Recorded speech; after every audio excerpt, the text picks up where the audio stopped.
जय हिंद दोस्तों, मैं जितेंद्र आपके अपने YouTube चैनल JRT एमटेक में बहुत बहुत स्वागत करता हूं। जैसा कि आप लोग थंबनेल में देख के आए होंगे कि आज हम DRDO सेप्टेम 10 के कट ऑफ के बारे में बात करने वाले हैं। और ये सेप्टेम 10 का जो कट ऑफ होगा किसके बेसिस पे होगा, वो सेप्टेम 9 के बेसिस पे होगा। तो ध्यान दीजिएगा, हमारा जो सेप्टेम 9 का एग्ज़ाम हुआ था उसमें जो बच्चे थे वो सेप्टेम 10 का जस्ट आधा थे। अभी इस टाइम अगर फॉर्म जो फिल हुए थे उससे देखा जाए तो near about 5 lakh number of candidate ने अप्लाई किया था सेप्टेम 10 में फॉर्म्स। और अभी जब हम मेरिट का एनालिसिस करेंगे, कट ऑफ का एनालिसिस करेंगे, तो उससे हम ये नहीं बताएंगे कि आपको सेप्टेम 10 में ये नंबर पा जाएंगे तो सिलेक्ट हो जाएंगे। हम बताएंगे कि सेप्टेम 9 में इतना नंबर पाए थे तो ये बच्चा सिलेक्ट हुआ था। तो सेप्टेम 10 में आप कितना नंबर पाएंगे, क्योंकि जो नंबर्स हैं, जो पूर्णांक है यहाँ के सेप्टेम 9 में वो 150 का पूर्णांक है। कितने का पूर्णांक है? 150 का। और सेप्टेम 10 में 120 का है। तो सीधी सी बात है, नंबर में डिफरेंस होगा।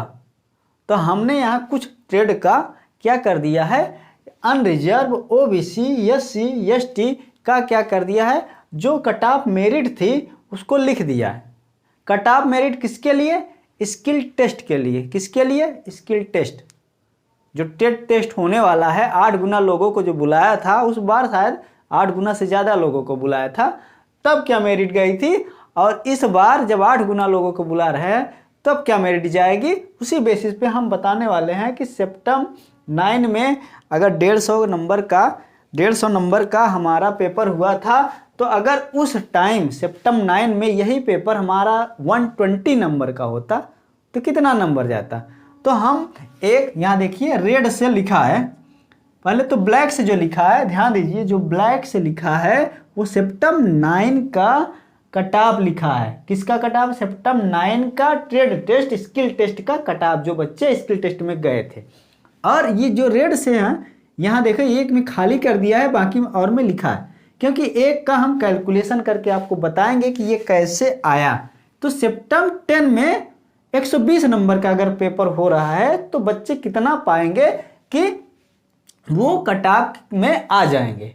तो ध्यान से देखिएगा। तो अनरिजर्व का यहाँ फिटर से हम शुरू कर रहे हैं। फिटर 93 नंबर, 93.4 नंबर कितने में? 150 में पाया था। ठीक, ध्यान से देखिएगा, कैलकुलेशन एकदम इजी कर दे। 150 में कितना पाया था ये? 93.4।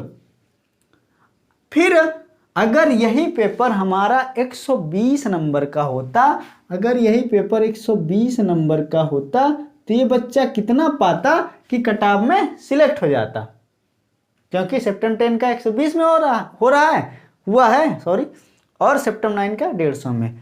तो 120 में कितना पाता? 93.4 इंटू 120/150।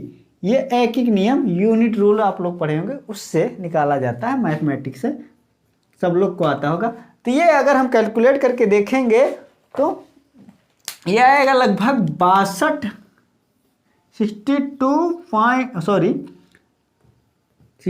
नहीं आएगा, 74.7 इतना नंबर। मतलब यहाँ हम जब 120 में देखें 150 से तो ये कितना है? 74.7।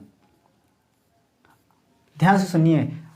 अब अनरिजर्व का 120 में कितना पाया? 74.7 नंबर 120 में पाया तो सिलेक्ट हो गया। किसमें? सेप्टेम 9 में।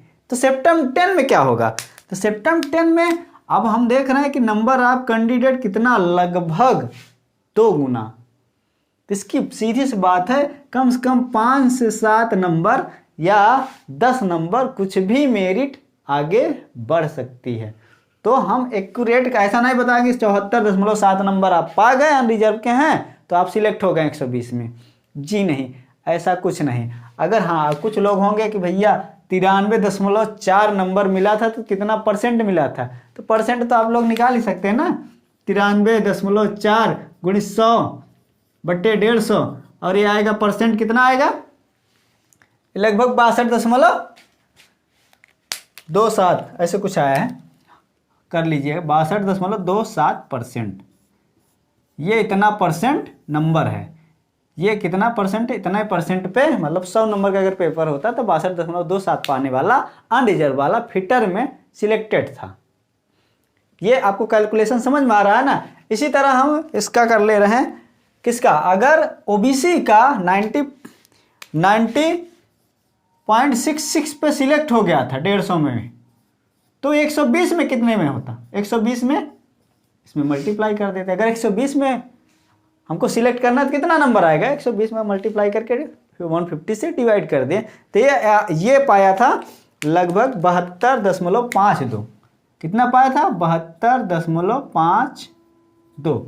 ये कैलकुलेशन हमने पहले से करके रखा है। 72.52 नंबर पाया था और परसेंटेज कितना था, 60.44% ओबीसी वाले का हुआ था। 62.27 पे जनरल का हुआ था, रिजर्व का हुआ था, ओबीसी का 60 पॉइंट। और इसका भी देख सकते हैं इसी तरह एससी का 87.64 150 में पाया था, तो 120 में कितने पाएगा, ये मल्टीप्लाई करके और कैलकुलेट करके हमने देखा कि ये लगभग 70.12 नंबर पाएगा 120 में, तो सिलेक्ट हो जाएगा। और परसेंटेज अगर इसका कैलकुलेट करके देखेंगे तो ये लगभग कितना परसेंट था एससी का, 58.42% पाया था। इसी तरह एसटी का भी देख लेते हैं, एक हम समझा दे रहे हैं, बाकी इसी बेसिस पे आप कैलकुलेट कर लीजिए अपने ट्रेड का। ये स्क्रीन पे सारे ट्रेड का लगा दें। कुछ लोग कहेंगे हमारे ट्रेड का तो है ही नहीं, तो हम क्या करेंगे, स्क्रीन पे उनके ट्रेड का नीचे लगा देंगे स्क्रीनशॉट, और आप अपने ट्रेड का इसी के अकॉर्डिंग कैलकुलेट कर लीजिएगा। तो हमने कुछ ही ट्रेड का चुना है और उसी के अकॉर्डिंग आप अपना कैलकुलेशन कर लेंगे। तो यहाँ देखिए हम किसका निकाल रहे हैं, इसका। तो क्या करेंगे, 83 पॉइंट एसटी का निकाल रहे हैं। एक में क्या करेंगे, 120 का मल्टीप्लाई करके 150 से डिवाइड कर देंगे तो 120 में कितना पाएगा वो आ जाएगा। ये लगभग आया है 66.88 आया है, 66.88 इतना नंबर पाया। परसेंटेज देखेंगे तो कितने परसेंट पे सिलेक्ट हो गया था, लगभग 55.74% इसका निकलेगा। इस पे ये क्या हो गया था, सिलेक्ट हो गया था।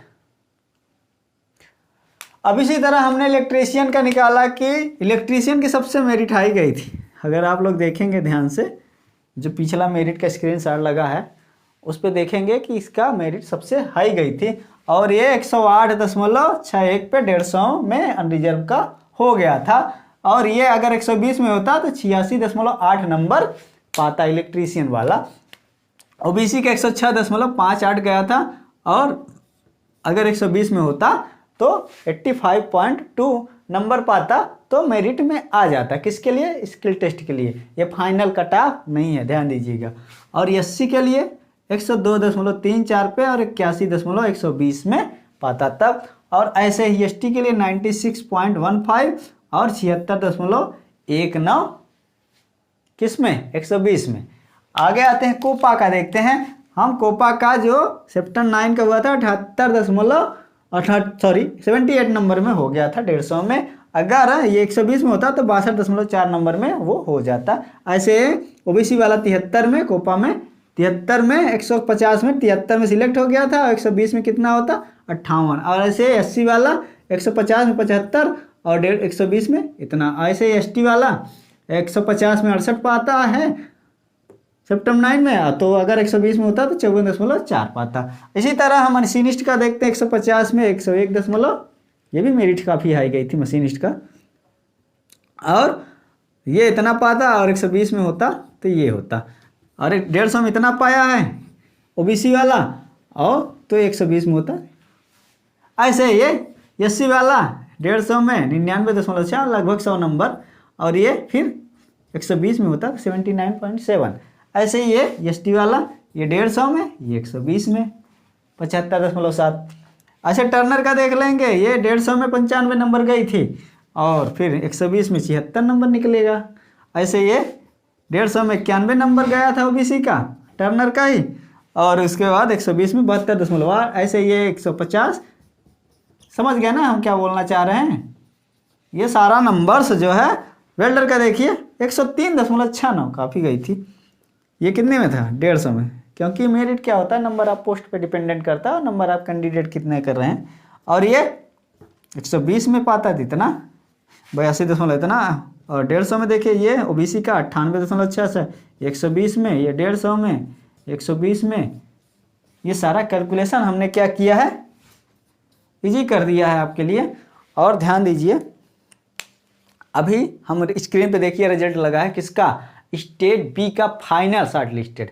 उसमें देखिए क्या लिखा है कि ये शॉर्ट लिस्टेड जो हुए हैं कैंडिडेट वो परसेंटाइल हैं। वो क्या है, उसका परसेंटाइल कट ऑफ है। क्या है percentile cut off? Percentile cut off का मतलब एक लाइन में समझ लीजिए, परसेंटाइल कट ऑफ का मतलब होता है जैसे 93 पॉइंट कुछ लिखा है समथिंग, तो इसका मतलब होता है आप 93.5 जैसे लिखा है तो 93.5% बच्चों से आगे हैं। आपके पीछे कितने हैं? 93.5। परसेंटाइल का मतलब ये होता है। और ये जो कट ऑफ बनी थी सेप्टेम्बर 9 का, ये जो कट ऑफ बनी थी वो नॉर्मलाइज मार्क बनी थी। ये नॉर्मलाइज मार्क है, 150 में इतना नंबर है। देखेंगे स्क्रीनशॉट में, उसमें ऊपर लिखा है कि ये कट ऑफ किसके लिए बनी है, नॉर्मलाइज मार्क के लिए। तो हमने सारा एनालिसिस कर दिया है। और ध्यान दीजिए, ये हमने वीडियो ये कह के नहीं बनाया है कि आपका इतना नंबर आएगा सिलेक्शन हो जाएगा। हम बता रहे हैं कि संभावना है कि मेरिट अगर 120 नंबर का पेपर है तो अभी मेरिट में हमने 120 नंबर पे नंबर्स निकाले हैं, तो सीधी सी बात है अगर 120 में यहाँ देखिए 5 नंबर 7 नंबर, संभावना है 10 नंबर भी मेरिट बढ़ सकती है, क्योंकि नंबर ऑफ कैंडिडेट बहुत ज़्यादा है और कंपटीशन भी बढ़ गया, क्योंकि 3-4 साल का गैप हो गया। तो आप लोग रेडी हो जाइए, जिसका अच्छा नंबर है स्किल टेस्ट के लिए तैयारी करते रहिए और हमारे चैनल से जुड़े रहिए। स्किल टेस्ट के बारे में बहुत सारी जानकारी दें, क्योंकि हम लोग हमेशा वर्कशॉप में जुड़े रहते हैं। तो आपको क्या जानना है, कैसे करना है, कैसे टूल पकड़ना है, कैसे क्या करना है, सारी जानकारियाँ देंगे। तो वीडियो अच्छा लगा हो तो चैनल को लाइक करिए और सब्सक्राइब भी करिए, मित्रों को शेयर करिए, हमें मोटिवेट करिए। इसी के साथ मैं वीडियो ख़त्म करता हूँ। जय हिंद।